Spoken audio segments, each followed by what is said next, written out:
নমস্কার, সবাই কেমন আছেন? আমি ভালো আছি, আশা করি আপনারা সবাই ভালো আছেন। হ্যাঁ, আমরা যাব হচ্ছে হাওড়া থেকে সরাইঘাট এক্সপ্রেসে। আমাদের ট্রেন হচ্ছে 4:05-এ 4:05-এ ছাড়বে। আমরা এখন বসে আছি মেট্রো স্টেশনে, চলে এসেছি যেহেতু। তো হাওড়া আমরা পৌঁছে গেছি, কিন্তু প্রচণ্ড গরমের জন্য উপরে উঠছি না। 3:30-এর সময় উঠবো। 4:05-এ তো 3:30 ট্রেন দিয়ে দেবে। তো আর বাকি আলপনাদি, সৃজনী ওরাও চলে এসে আর বাড়ি থেকে বেরিয়ে পড়েছে। আমরা এই যে নিচে দুজন বসে আছি। আর আমাদের টু এসিতে টিকিট করা আছে 4 জনের, মানে আমি, আমার শাশুড়ি, মেয়ে আর আমাদের দুজনে। তো শাশুড়ি আর মেয়ে উঠবে হচ্ছে বোলপুর থেকে, আর আমরা এখান থেকে। টোটাল দেখা যাক, টিকিট অনুযায়ী গিয়ে উঠে বসি, তারপরেরটা পরে দেখাবো। আর বাকিদের সাথে দেখা হওয়ার জন্য ভীষণ উদ্গ্রীব হয়ে আছি। মেট্রো স্টেশনে বসে আছি অনেকক্ষণ, ঠান্ডার মধ্যে খুব একটা অসুবিধা হচ্ছে না, একটু পরে উপরে উঠবো। সঙ্গে লাগেজ থাকলেও ট্রেন জার্নিতে আমাদের খুব একটা অসুবিধা হয়নি। বিশেষ করে এই মেট্রো লাইনটা হয়ে যাওয়াতে যে কি ভীষণ সুবিধা হয়েছে কি বলবো। যেখানেই ট্রেন থেকে নামলাম সেখান থেকেই মেট্রো ধরলাম, এটা কিন্তু ভীষণ সুবিধাজনক। শিয়ালদা থেকেই এসেছিলাম, খুব একটা অসুবিধা হয়নি। এই যে হাওড়ার উদ্দেশ্যে এখানে মেট্রো ধরছি, 5-6 মিনিট অন্তর অন্তরই এখানে মেট্রো, তো খুব বেশিক্ষণ কিন্তু দাঁড়াতে হয় না। চলুন, ট্রেনে উঠে গেছি। এই যে হাওড়াতে মানে হাওড়ায় চলে এসে মেট্রোতে যে বসেছিলাম, বেশিক্ষণ বসতে দিল না, বললো যান উপরে চলে যান। তো যাই হোক, চলে এসছে, যদিও সময়ও হয়ে এসছে, খুব বেশি দেরি নেই। আলপনাদিরা চলে এসছে, চলুন ওদের সাথে দেখা হবে এবার। আমার সাথে দেখা হয়ে গেছে, সৃজনী, আলপনাদি, শুভ্রদা, আমাদের পেবো, হ্যালো বলো, আমাদের ডাক্তারবাবু, আপনি শুভ্রদা কই সামনে, মিস্টার আলপনাদি, সবাই চলে এসেছি স্টেশনে। প্রচন্ড গরম। এবার দেখা যাক, ট্রেনটা আসুক, ট্রেনে উঠে নিই, তারপর আবার সময়টা দেখছি। ট্রেন দিয়ে দিয়েছে সরাইঘাট এক্সপ্রেস। আর লোক দেখেছেন কত, সবাই কি মেঘালয় যাচ্ছে? কি প্রচণ্ড ভিড় রে বাবা, যেন মনে হচ্ছে নর্থ বেঙ্গলের ভিড়। এতটাই ভিড় যে সবার মাঝখান দিয়ে ব্যাগ নিয়ে সামনে এগোতেই পাচ্ছিলাম না। যাক, ট্রেন দিয়েছে, এবার উঠে বসি। ট্রেনে উঠে বসে গেছি, এই আমাদের ঘর। কিছুক্ষণের জন্য ট্রেনটা চলতে শুরু করলো, আর একটু ভালো করে দেখাবো। এখন চেঁচামেচি চলছে, লোকজন উঠে জায়গা নিচ্ছে। বসে পড়েছি। এই যে উঠেই প্রথমে ওদের সাথে দেখা করে নিলাম, আর প্রথমেই দিয়ে দিল কেক, আলপনা দিয়ে ধরিয়ে দিয়েছে। এই এটার উপর ফিল্টার হবে না কোনো, পুরো যা কথা হবে, যা হবে সবটাই হবে। বারবার ওই ভয়েস ওভার দিতে গিয়ে না করে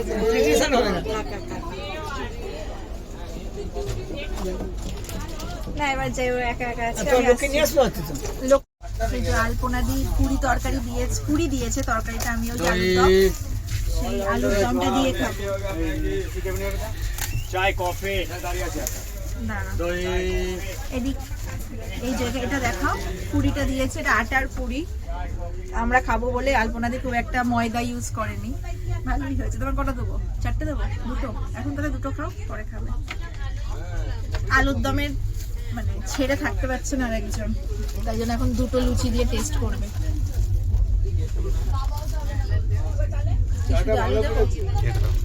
না, বেশি ঘাটবো না।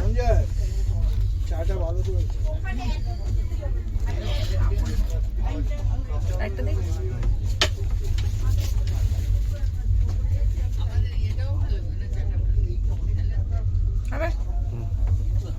এই যে সন্ধ্যাবেলার টিফিন আপাতত।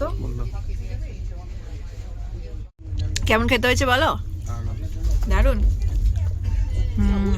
ভালোই হয়েছে। বর্ধমান ছেড়েছে, বাইরে দেখুন কি পরিমাণে বৃষ্টি হচ্ছে, ভীষণ বৃষ্টি। এখনো ওদেরকে তোলা হয়নি, কি করে মানে বৃষ্টিটা যাতে না হয় সেটাই ভালো। উঠে গেলে তারপরে যা খুশি হয় হোক। প্রবল বৃষ্টি, প্রবল।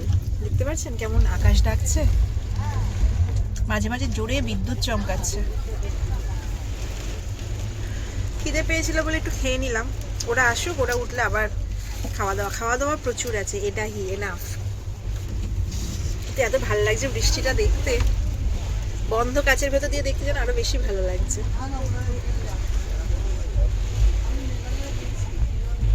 যাচ্ছে সুন্দর যে সূর্যটা দেখতে লাগছে একদম বৃষ্টির পর। জানি না আমার ক্যামেরায় কতটা ভালো আসছে, কিন্তু ভীষণ সুন্দর দেখতে লাগছে সূর্যটা।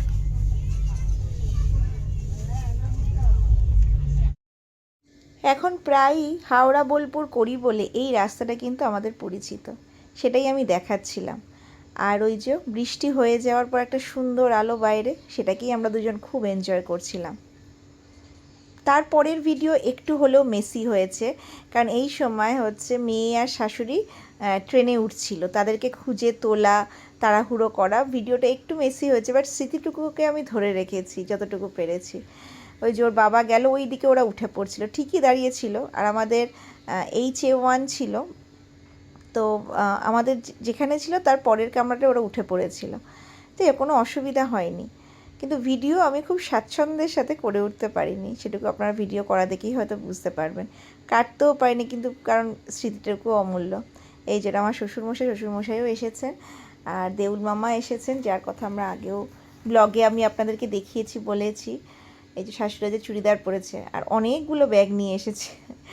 তো যাই হোক, এই যে দেউল মামাও রয়েছে। গাছের আম থেকে শুরু করে বাড়ির মিষ্টি থেকে শুরু করে সমস্ত কিছু জিনিস কিন্তু গুছিয়ে গুছিয়ে এনেছে, যদিও অনেকটাই বেশিই এনেছেন, যেটুকু পরে আমাদের বেশ বইতে হিমশিম খেতে হয়েছিল।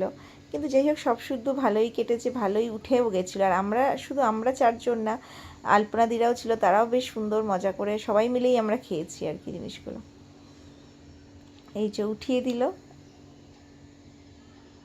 আর বলে দিচ্ছে কি করতে হবে না করতে হবে। আমি ওদের নিয়ে আবার ভেতরে ঢুকলাম। এই যে ওদের ভেতরে ঢুকে ওদের জায়গাটা একবার না দেখিয়ে দিলেই নয়। এই যে ভেতর দিয়ে ঢুকে পড়ছে। আর ট্রেন এখানে বেশি না, ওই 3 মিনিট মতো থেমেছিল, 3 মিনিট যদিও অনেক, 180 সেকেন্ড কম নাকি। তো যাই হোক, এই যে সব উঠে ওদেরকে জায়গাটা দেখিয়ে দিচ্ছি, তারপর শ্বশুরমশাইকে আর দেউর মামাকে টাটা করে রওনা দিলেই হলো।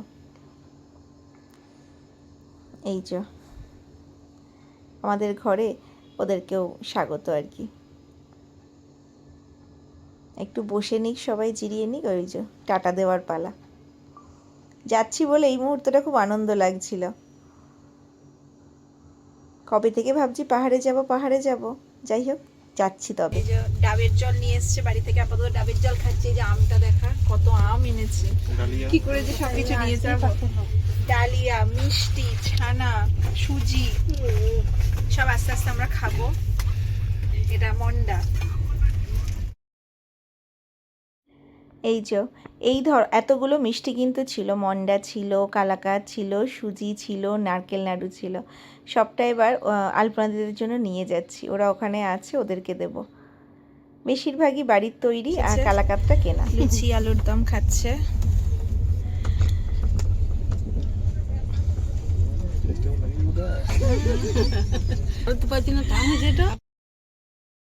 এদিকে এরা খাক, আমি আলুর দম নিয়ে ওদের ওখানে গেলাম। আলুর দম লুচি দিয়েই হবে হচ্ছে সন্ধেবেলায় টিফিন, সেটাই সবাইকে ডিস্ট্রিবিউট করছি। আর এই যে বেবু এখানে বসে আছে, দুলছে। ও তো ওখানে যেতে পারছে না, প্রথমত একটু মিশতে অসুবিধা হয়, 1-2 দিন যাক, তারপরে আবার ঠিক হয়ে যাবে। আর মাঝখানে যে বেশ কিছুটা গ্যাপ আছে, সেটার জন্য সবসময় যেয়ে আসা হচ্ছে না। আর আলপনাদি একটু চিলি চিকেনও নিয়ে এসেছিলো, সেই চিলি চিকেনটাও খাওয়া হচ্ছে। মোট কথা প্রচুর খাবার। আমি তো নিয়ে এসেছি প্রচুর মিষ্টি তো রয়েছে, সুজি আছে, মন্ডা আছে, এমনি বোলপুরের যে সর্বমঙ্গলার কালাকাঁদ সেটাও ছিল, তার ওপর লুচি তরকারি, আর রাতে আবার চিকেন রুটি। খাবার আমাদের অঢেল। এদের সাথে খেতে খেতে একটু গল্প করলাম, তারপর আবার আমি খাবারগুলো নিয়ে গেছি। পাঠালো চিলি চিকেন আর লুচি। চিলি চিকেন দিয়ে খাচ্ছ তো? আর গ্রেভিটা একটু দেবো আলুর দমের। অনেক খাবার, এগুলো সৎকার করতে করতে অসুবিধা হবে। এই যে এখানে আবার ডিম সেদ্ধ পাঠিয়ে দিয়েছে, এত খাবার। এই যে সবই মোটামুটি খাবারের জিনিসপত্র এসেছে, কি করে কি হবে জানি না। এক সন্ধ্যের মধ্যে, এক রাতের মধ্যে কি করে খাবো। তুমি কখন আসবে, কোথায় যাচ্ছ? তুমি যেটা রং আসবে সেই রংটাই দিতে হয়, কালারটা। Very good.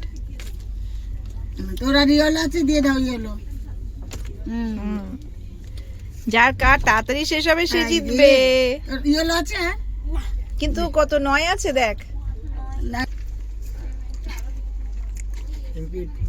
এখন কত কিরকম ছাত্রছাত্রী আছে? 40 সিট 40 কেউ হয়ে যায় না? হ্যাঁ মনে হয়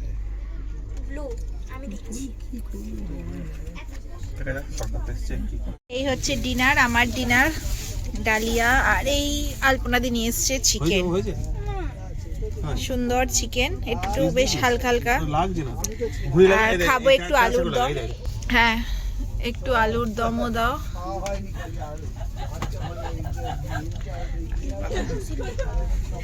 আর দিও না, দিও না, দিও না, দিও না, দিও না। আর চিকেন দাও। কোন চিকেন নেবে তুমি? দেখো কত চিকেন। সবার খাওয়া দাওয়া মোটামুটি শেষ। ও ডালিয়াই খেলো আর এরা রুটি খেলো, রুটি চিকেন দিয়ে খেলো। টঙে উঠে বসে বসে খাচ্ছে। কিছুতে প্রথমে উপরে উঠতে পারছিল না, তারপর ধরে করে ঠেলে ঠুলে উপরে পাঠানো হয়েছে। এই যে শুয়ে পড়েছে শাশুড়ি আর মেয়ে ওপরে, ওপরের বাতে, আর আমরা হচ্ছে নিচে। আমাদের 17 ঘন্টার জার্নি কিন্তু বেশ চলছে। ফোনাফুনি হয়ে গেছে, এবার শোবো। আমিও শুয়ে পড়লাম। ঘড়িতে এখন 9টা বাজে। কালকে 9:30টার মধ্যে হয়তো গুয়াহাটি ঢুকে যাবো। ট্রেন কিন্তু একদমই রাইট টাইমে আছে। হ্যাঁ ঠিক আছে। আজকের ব্লগ এই যে আমাদের ট্রেনের খাওয়া খাই আনন্দ,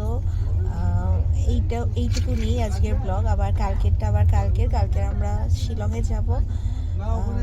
যাওয়ার পথে বেশ কিছু জিনিস আমরা দেখব, তো সেগুলো দেখতে দেখতেই শিলংয়ে যাবো। আজকের ব্লগ এখানেই শেষ করছি। সবাই ভালো থাকবেন, সুস্থ থাকবেন, দেখা হবে আবার পরের ব্লগে। আর যদি আজকের ব্লগ ভালো লেগে থাকে অবশ্যই একটা লাইক করবেন, পরিবারের সাথে শেয়ার করতে ভুলবেন না। আর যারা নতুন দেখছে তারা চ্যানেলটিকে সাবস্ক্রাইব করে প্লিজ পাশে থাকার চেষ্টা করবেন। সবাই ভালো থাকবেন, আবার দেখা হবে। নমস্কার। না বলছি এই অর্ধেক বোতল আছে দোল।